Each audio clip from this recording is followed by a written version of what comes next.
사랑하다가 죽어버려라. 이후 시가 씌어졌다. 사람은 누구나 다 시인이다. 사람의 가슴 속에는 누구나 다 시가 들어있다.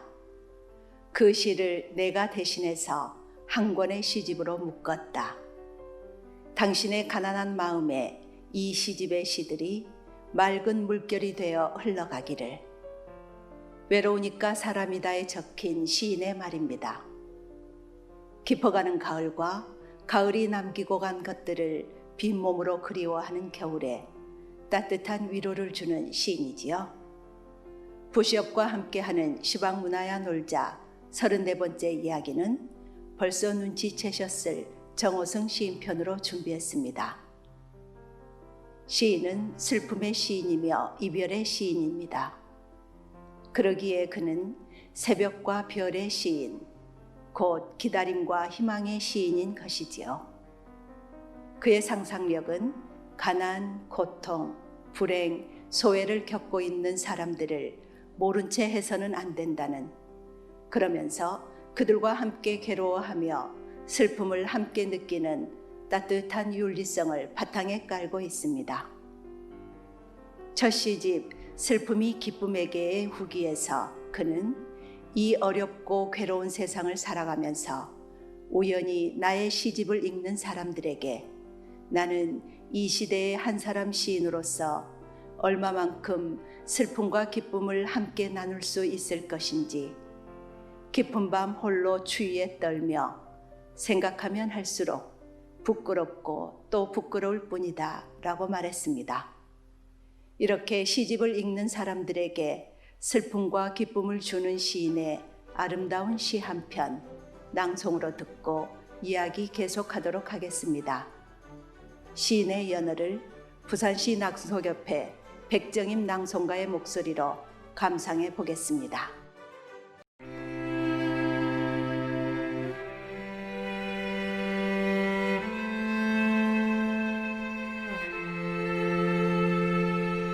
연어 정호승.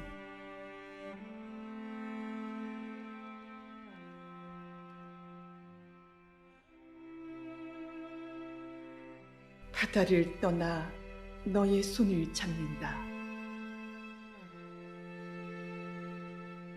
사람의 손에게 이렇게 따뜻함을 느껴본 것이 그 얼마만인가. 거친 폭포를 뛰어넘어 강물을 거슬러 올라가는 고통이 없었다면 나는 단지 한 마리 물고기에 불과했을 것이다.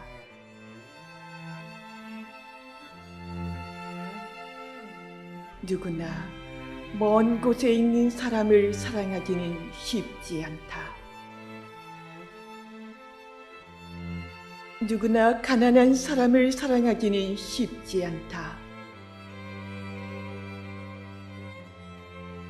그동안 바다는 너의 기다림 때문에 항상 깊었다.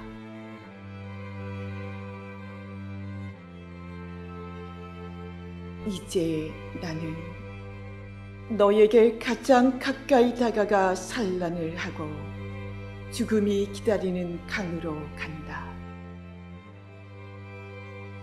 울지 마라. 인생을 눈물로 가득 채우지 마라. 사랑하기 때문에 죽음은 아름답다.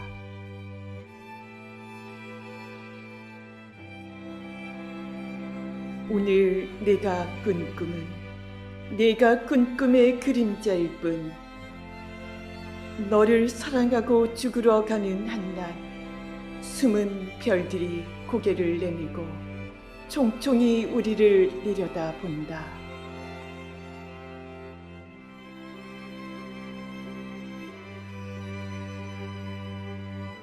이제 곧 마른 강바닥에 나의 은빛 시체가 떠오르리라.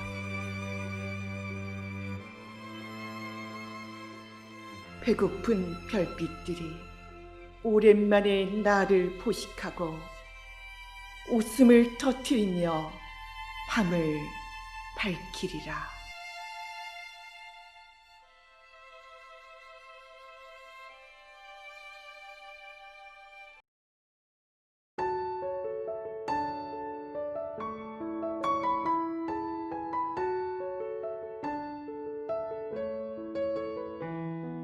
우리가 아무리 사랑의 고통을 호소한다 해도 연어만큼 고통을 겪진 않을 것 같습니다. 산란을 위해 자신이 태어난 곳으로 거슬러 오르는 모습은 보는 이에게 경외심을 안겨주지요. 우리에게는 멀리 있는 사람이나 가난한 사람을 사랑하는 일과 비슷하지 않을까요? 멀고 가난한 사람을 사랑하는 일이 두려워 결혼을 포기하는 사람도 많은 시대이지요. 폭포를 뛰어넘는 고통이 없었다면 연어는 단지 한 마리 물고기에 불과했을 거라고.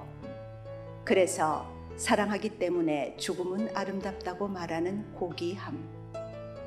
멀고 가난한 사람을 사랑하는 일은 이처럼 고귀한 일입니다. 시의 화자인 연어에게는 자신의 죽음을 거두어줄 손이 있습니다.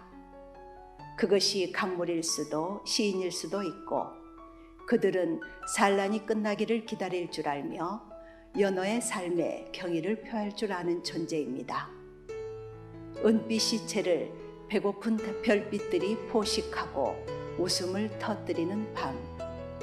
그때 연어의 몸피를 물고 있는 빛나는 웃음들은 삶의 역동성과 순환성을 노래하는 찬가로 변주되겠지요. 고통과 죽음을 두려워하지 않고 오히려 그 속으로 돌진하는 연어. 누군가를 사랑하고 죽으러 가는 것만큼 처절하고도 성스러운 아름다움이 또 있을까요?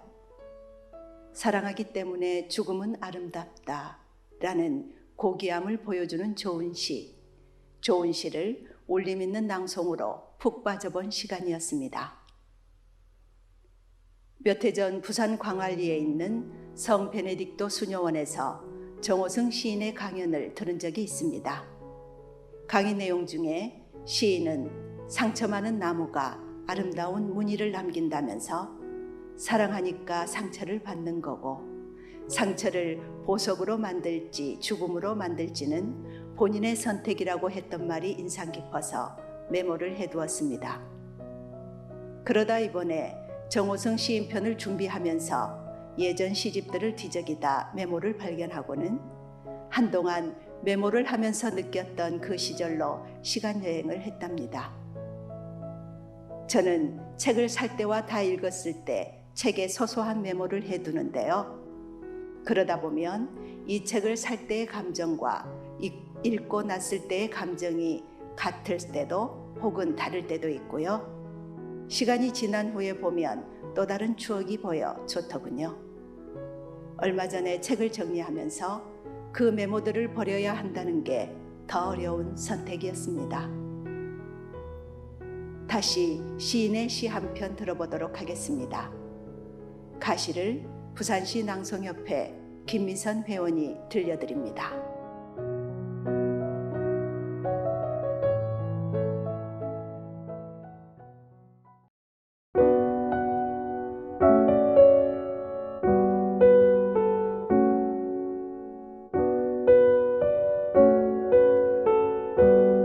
가시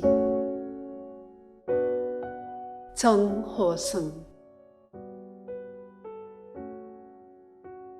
지은 죄가 많아 헌법 비를 맞고 봉은사에 갔더니 내 몸에 꽃들이 피어나기 시작했다.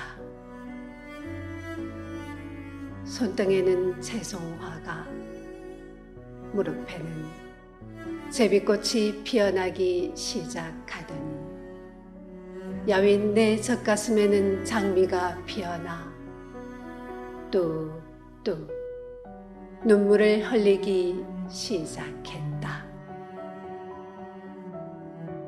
장미같이 아름다운 꽃에 가시가 있다고 생각하지 말고, 이토록 가시 많은 나무에 장미같이 아름다운 꽃이 피었다고 생각하라고. 장미는 꽃에서 향기가 나는 게 아니라 가시에서 향기가 나는 것이라고. 가장 날카로운 가시에서 가장 멀리 가는 향기가 난다고. 장미는 시들지 않고 자꾸자꾸 피어나. 나는 흥사대웅전 처마 밑에 앉아 평생토록 내 가슴에 피눈물을 흘리게 한 가시를 힘껏 뽑아내려고 하다가 슬며시 그만두었다.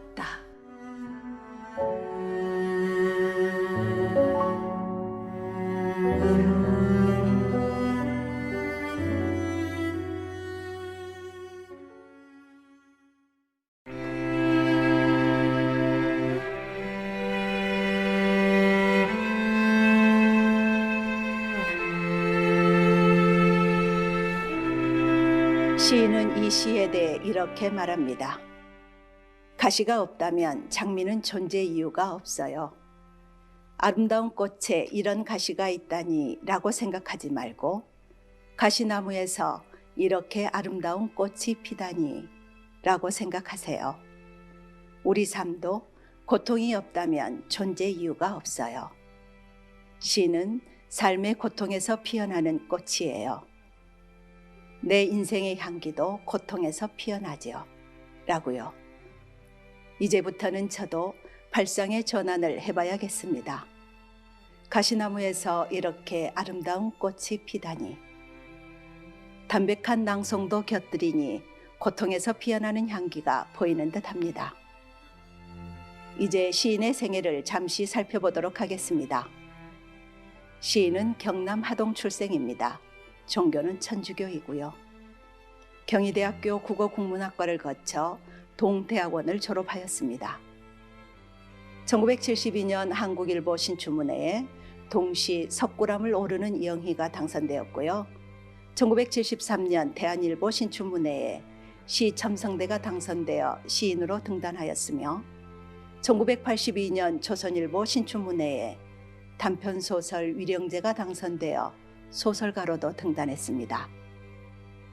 1979년 슬픔이 기쁨에게를 첫 출간했을 때 슬픔이 담겨있는 시문을 짓는다고 하여서 문학계에서는 슬픔의 시인이라는 별명으로도 불리고 있다고 하네요.